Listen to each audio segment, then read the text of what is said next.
Hi guys, welcome to the Christian Union's end of year international event. We're calling this event Corona Conversations, Lockdown Opening Up. And basically it's fairly simple. We are here with two international students, Peter and Julia, and they've both been in quite different situations this whole lockdown period.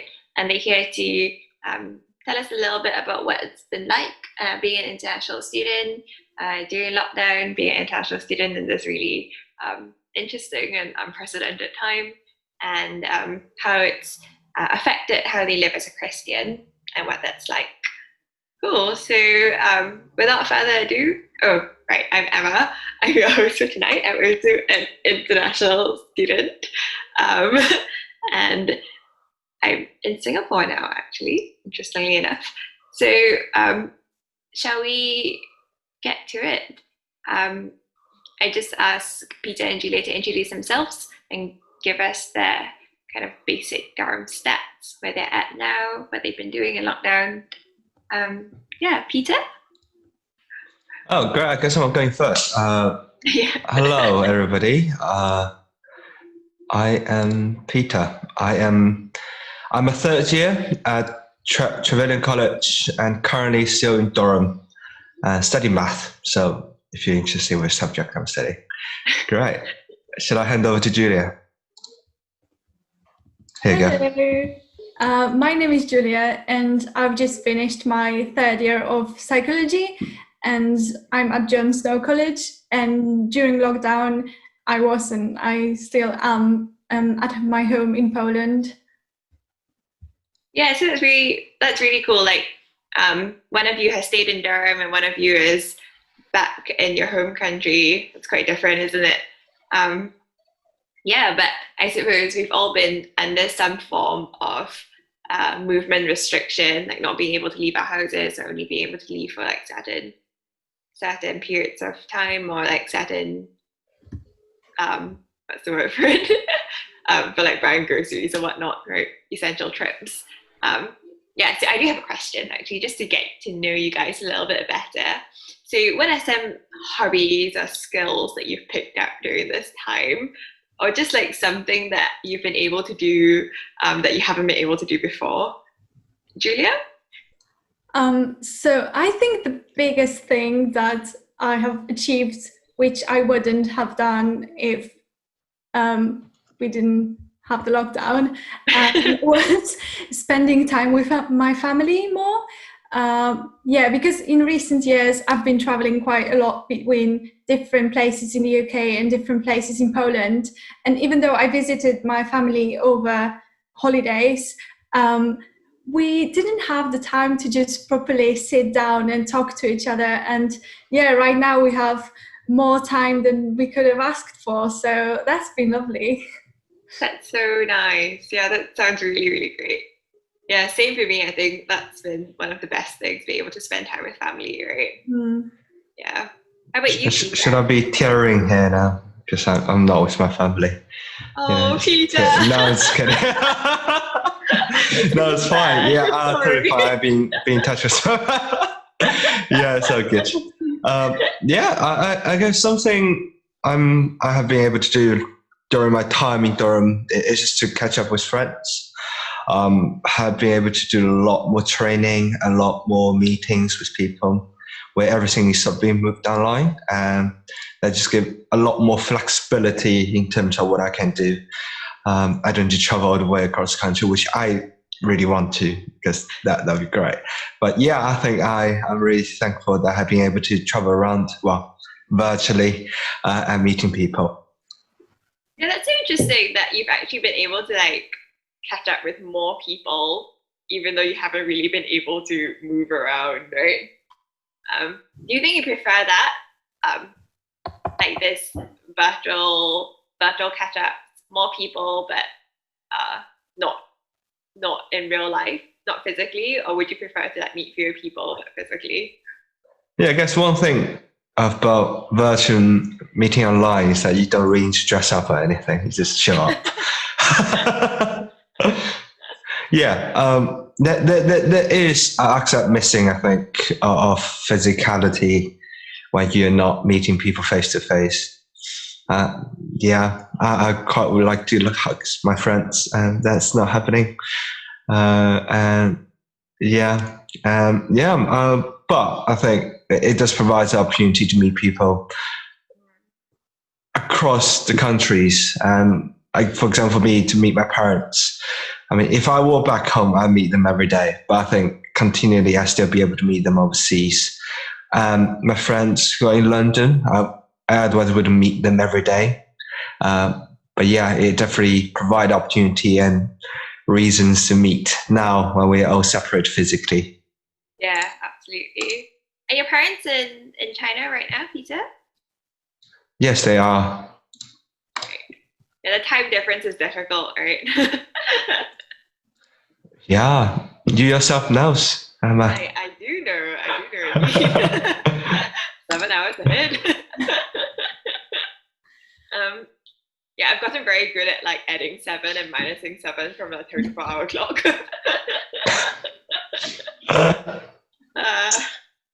Small skills. So I have a question. If there's one thing you could do right now, what would it be? Julia? I think it's going to be a pretty common answer, but I would love to go back to Durham right now to collect my stuff, first of all, because I just left everything because I was sure that I'm going to go back to Durham in June, which obviously didn't happen. But also, I would like to properly say goodbye to my housemates because we've all finished our degrees and we probably won't see each other again. So, yeah, that's a little bit sad that we didn't get to properly say goodbye and to celebrate the end to our degrees together. Yeah, that's really, really tough, isn't it? Especially since you're graduating. Yeah, it's your final year, isn't it? Yeah. You've got 1 more year, right, Peter? Yeah, so I'm not as sad, I guess. Yeah. At least in terms of graduating. But quite a lot of my friends are going this year as well. Right. Oh yeah. 3 degrees, right? Yeah. Do you feel like you've missed out being able to say goodbye? Yeah, I'm really thankful. There are other ways where we have been able to draw closer. There has been other ways where we have been able to meet virtually. But I think that there is a sense of meeting physically that we couldn't have attained. It's like when you end the meeting, that's not how you usually end a conversation. I usually mingle for like an hour. But when you end a Zoom meeting, you just can't chat anymore. But yeah, I think that there are ways we have drawn closer, but I think that there are elements missing where we otherwise could have. Like go for a World Cup picnic or carry a log down the road. That's what they did last year, apparently. And things like that. Have a bit of fun. Yeah. But going into summer, as lockdown starts, I think a lot of things like that will happen. We will not carry logs down the road every day, but promise. But yeah, I'll be quite happy to meet people again. I think that'll be something I want to do right now. If I am, just to be able to meet people physically, have a barbecue, enjoy the sunshine, swim in the river. That's really cool. Yeah, so Peter, would you say that your lockdown experience has been like overall challenging or overall positive? What are your general impressions of lockdown? Yeah, I think it's a bit of a mix, really. I think something that has been good about lockdown is that I have more time to distribute. And the hard thing of that is that I don't know how to spend my time. And I have been doing that really well. And I think it's both a challenge of discipline and a blessing of being able to spend time. I think especially that happened during exam season. That means I got more time to revise, more time to manage, to not to get too stressed than average exam seasons. But I think equally, it was a massive challenge to discipline my time. To spend my time meaningfully, not just on Netflix.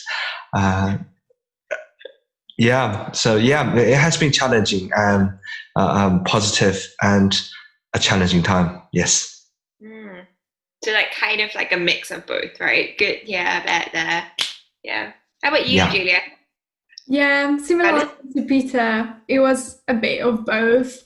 Because there were times when I was feeling very overwhelmed by the news, by the drastically increasing numbers of deaths and cases, and this general sense of uncertainty about what is going to happen.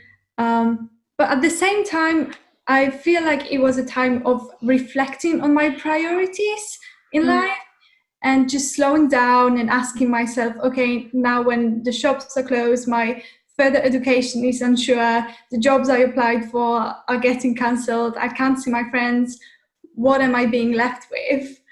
And I think I'm not alone in saying that the lockdown has forced me to just slow down with my life and to break out from this cycle of studying work, and just see my life from a different perspective and just ask myself, okay, what happens now and what do I want? And also it's been a time of taking a break from the world and just having some rest.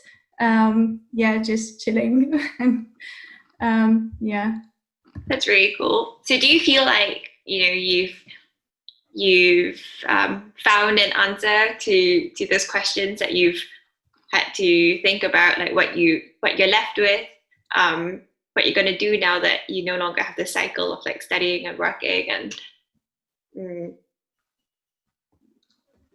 Have I found the answer to this question?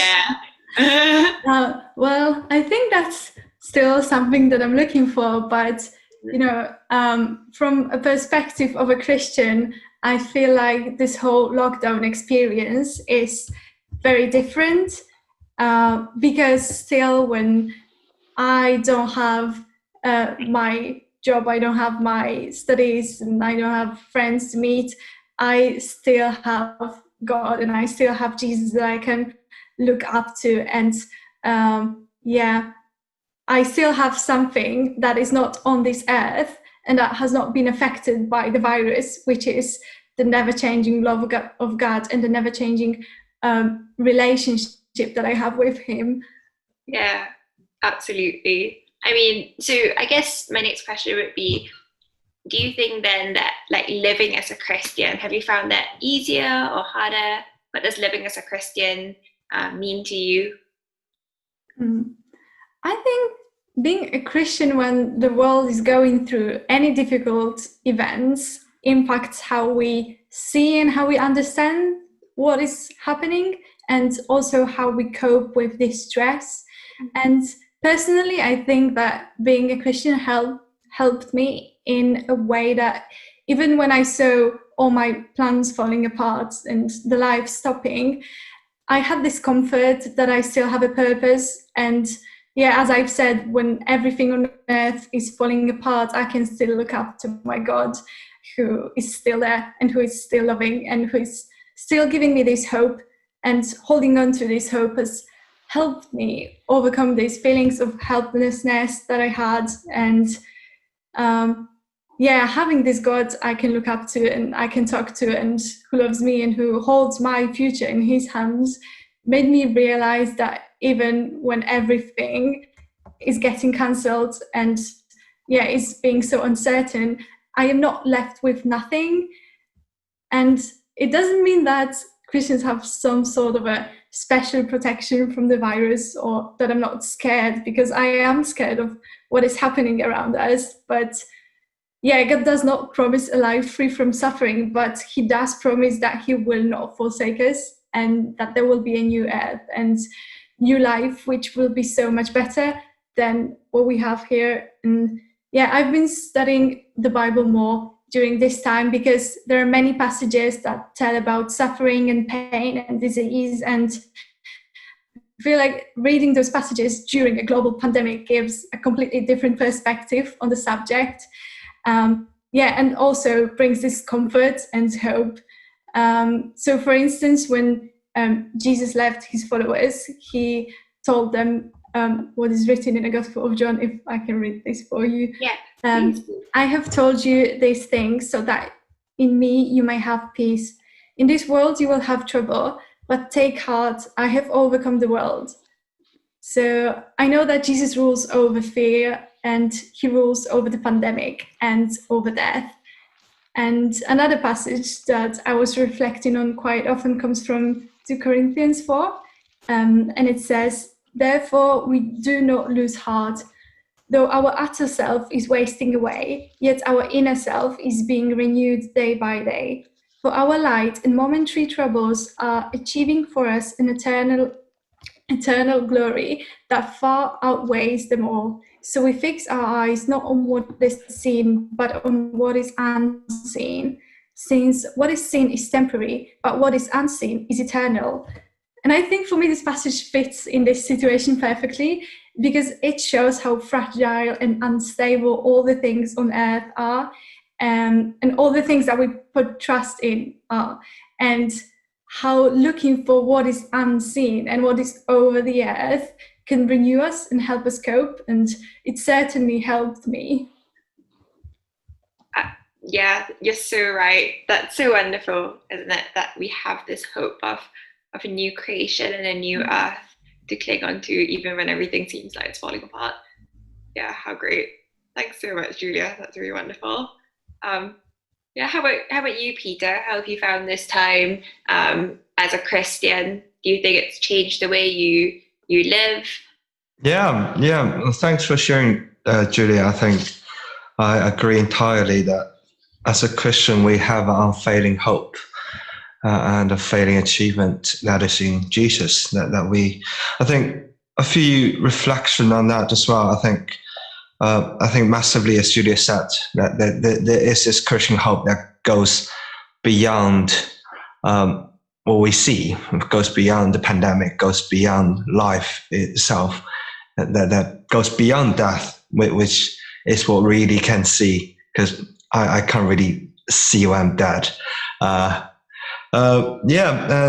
think more personally, I think as I was reflecting earlier, that there are areas of challenge, of discipline that I found really hard during pandemic. But I think in the Christian hope, in knowing Jesus has indeed died for me, and that through him then I can be called a children of God.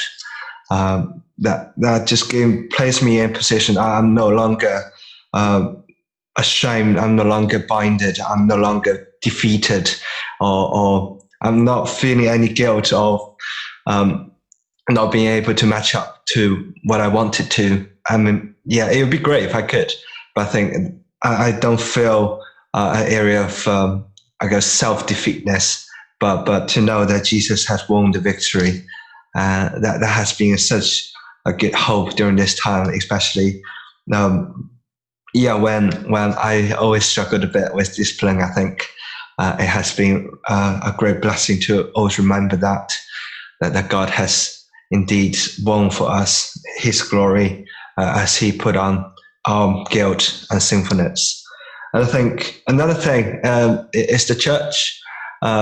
Church, I've seen God's people. I have seen such a joy of unity as we gather week by week, as the church leaders labors to support students overseas in UK, over the place, supporting us and helping us to grow and to love each other. And I think from my conversation with some other friends who are not really Christian, I think we definitely meet on Zoom more often than they do. Like, for example, I think I meet on Zoom like 5 times a week. But I think, this kind of community has really helped me, and it's really a witness to me of the love that Christian people share in God. I think this is such a joy as a Christian to live through this time of pandemic. Even though there are suffering, there are hopelessness, but that we can really bear witness to God's love and his glory and his certainty of hope.